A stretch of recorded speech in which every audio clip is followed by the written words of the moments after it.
The Word of God is alive and powerful, sharper than any two-edged sword, piercing even to the dividing asunder of the soul and the spirit, and of the joints and the marrow, and is a critic of the thoughts and intents of the heart. All Scripture is God-breathed, and is profitable for doctrine, for reproof, for correction, for instruction in righteousness, that the man of God might be mature, thoroughly furnished unto all good works. Welcome everyone to our daily doctrinal Bible study of the Vic Balbido Evangelistic Ministry. And today we are going to study a new lesson. It's about Proverbs chapter 23 verse 7. And the title is, You Are What You Think. Alright, so for you, believer, for you to get ready, before we start our Bible study, you have to be filled by God the Holy Spirit. And you know the mechanics. Just name all your sins directed to God the Father. So 1 John 1:9 says, if we confess our sins, He, God, is faithful and just to forgive us our sins and to cleanse us from all unrighteousness. After you do that, you are filled by God the Holy Spirit and ready to learn Bible doctrine. But for you, unbeliever, it is faith alone in Christ alone. Acts 16:31 says, believe on the Lord Jesus Christ, and thou shalt be saved. You are what you think. Now, first of all, we have to use all the doctrines that we had already studied, metabolized. I presume all doctrines that you have studied have been metabolized by your putting your faith on those doctrines that you have learned and studied and believed. Remember the 3 R's: reception, retention, and recall. You see, our mind is very, very important. You are what you think. Proverbs 23:7. Mental attitude, by the way, is the function of human thought. God knows everything what is in our mind. He knows all thoughts of all people alive. God invented thought, so it is an open book to Him. But He allows freedom of thought. He allows us. He knows the future. He knows the past. He knows the present. He even knows those we have not thought yet. He knows the thoughts we are going to think in the future. Our thinking, therefore, is the battlefield in our soul. The life of every believer is in his mental attitude. The life of every believer is determined by 2 principles: what he thinks and what he decides. Remember the law of volitional responsibility? This is very critical. God holds us responsible for what we think. You may be judged by your overt behavior, but God judges us by what we think. We cannot know or see what other people think. But what we only see in other people is not complete. So we cannot judge them just by what they do. God looks at what is inside, not at what is outward. Only God can see everything. Man cannot. It's our thinking that is most important then. Our thinking motivates our action, right? What you think is what is the most important thing. Thinking and emotion cannot go together. Our emotions function is only to appreciate our thinking. In fact, emotion has nothing to do with our spiritual life. Nothing. What counts is the power of the divine viewpoint circulating in our stream of consciousness. Most believers want overt impact not through divine viewpoint but only through human viewpoint. In 1 Corinthians chapter 2 verse 16, the Word of God is the mind of Christ. That's what it says. Every believer is mandated to have the mind of Christ. A believer cannot fit in the life of the spiritual life without divine viewpoint.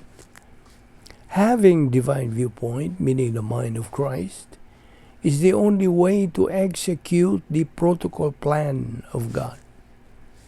How do we claim the power of God in our life? The answer, when we have the mind of Christ, through the enabling power of God the Holy Spirit, inside the operational divine dynasphere, fulfilling the protocol plan of God. The power of God is in your mind, in your mental attitude. Now, many believers don't know how to have the power of God. The only way to have that power is by having divine viewpoint thinking. 1 Corinthians 2:16. No one can give you divine viewpoint thinking. It's you to use your volition to possess it through Bible doctrine.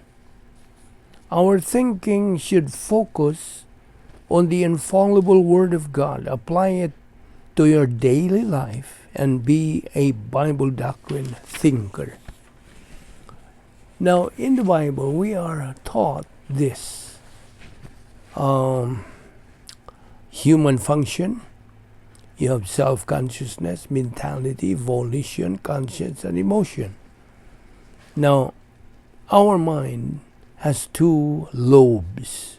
The left lobe, which is nous in the Greek word, and right lobe, which is the heart.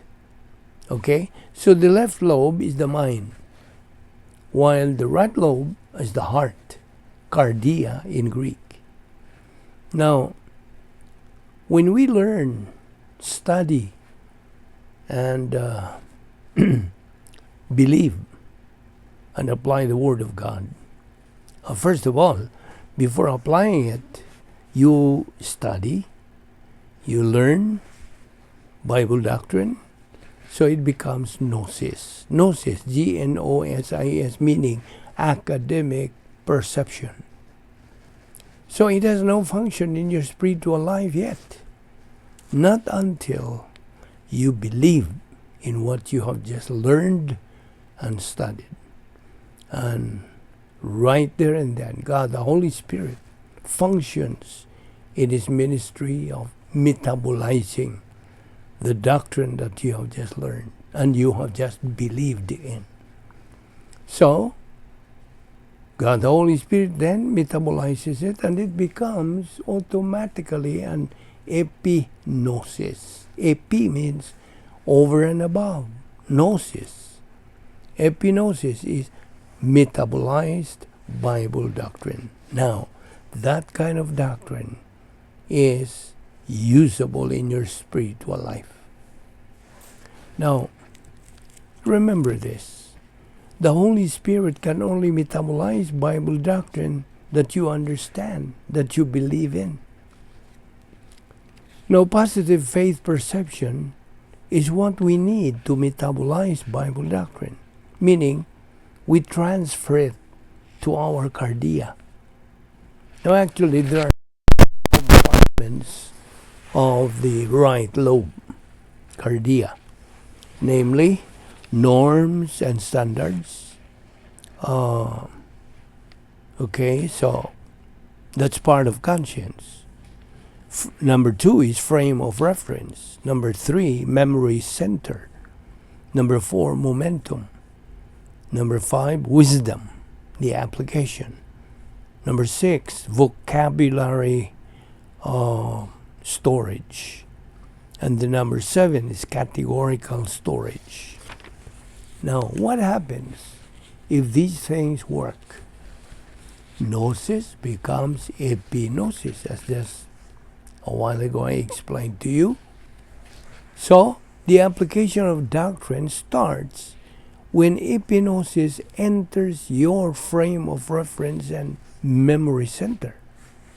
And from there, it goes to your vocabulary. They become divine viewpoint.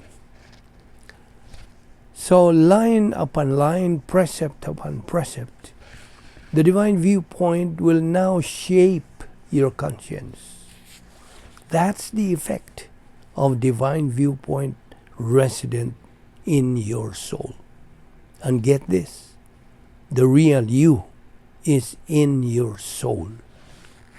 I hope you're following me on this. Now, what you really are is what you think. The one that is thinking in yourself, that is you. A believer is better off than an unbeliever because a believer has the mind of Christ. The unbeliever has none.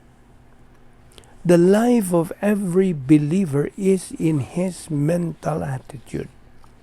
The life of every believer is determined experientially. Number 1, what the believer thinks. And number 2, what the believer decides are the 2 important things in his spiritual life. Then, may I ask you, who judges your outside actions? Well, the answer is man. Who judges your inward self? Mental attitude. The answer is God. Okay? So may I repeat that. The one who judges your outside actions is man. But the one who judges your inward self, your mental attitude, is God.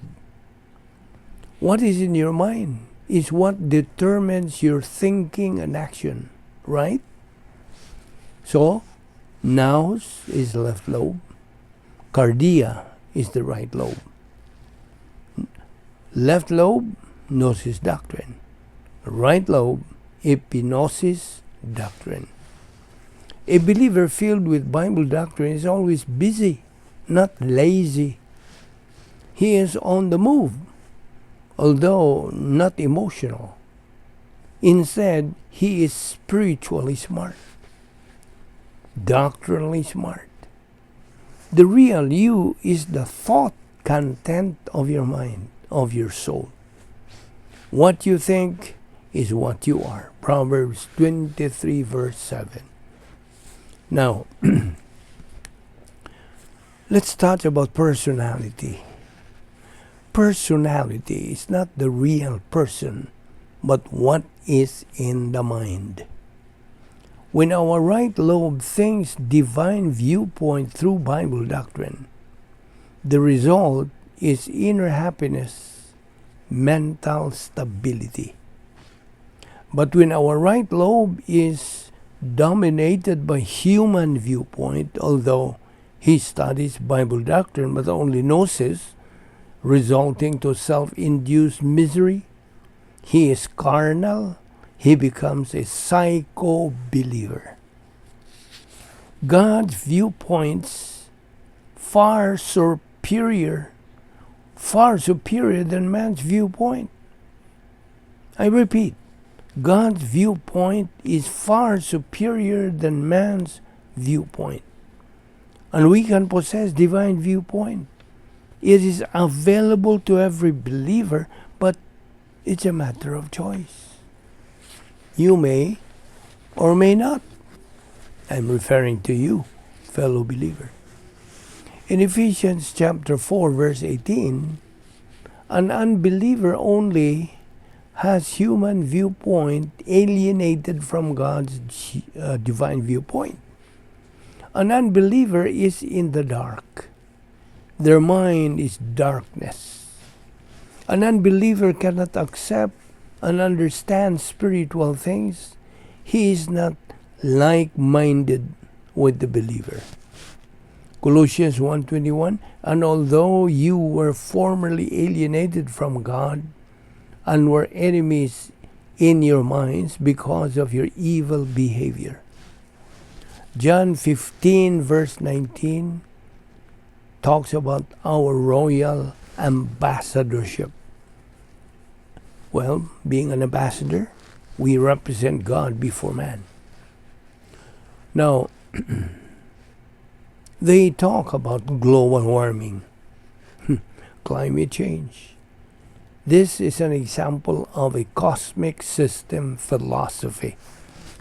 In Romans 12:1-3, in verse 1 it says, Ye present your bodies a living sacrifice, wholly acceptable unto God, which is your reasonable serious.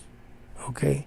Verse 2, the most, or not, be not conformed to this world, but be ye transformed. Therefore, it is of paramount importance that we live filled with Bible doctrine, divine viewpoint in our mind.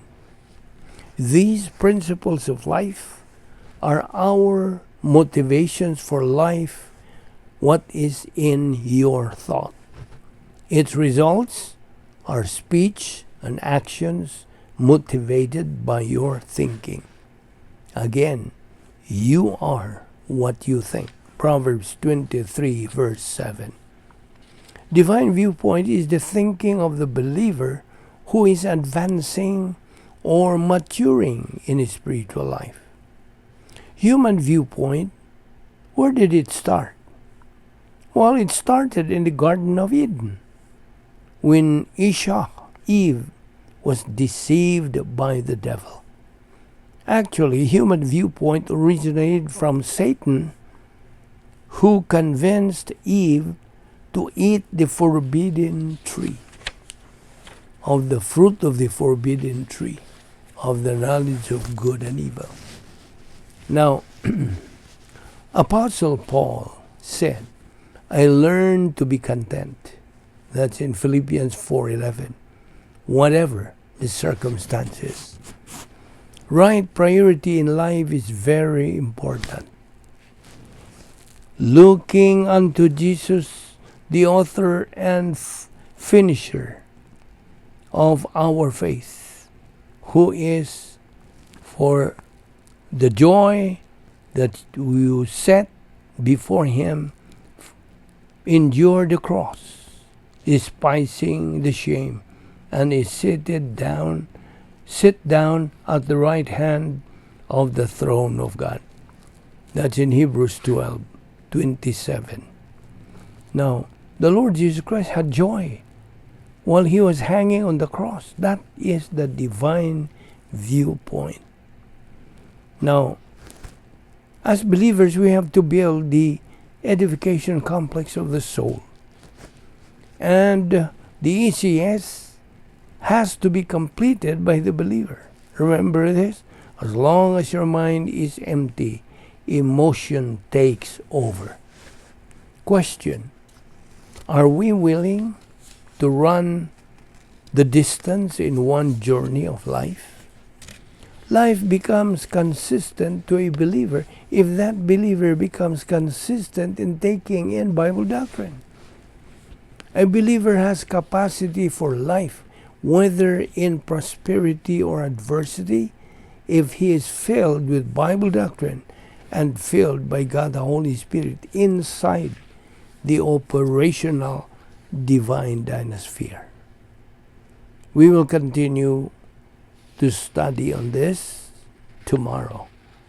And so I invite you to be with us on the Balbido Evangelistic Ministry. Father, we thank you for this time to commune with you and your work. Thank you for being so faithful to us. Thank you for the good health that you have given us. Thank you for the Bible study through the Vic Balbido Evangelistic Ministry. All this we ask in Christ's name. Amen.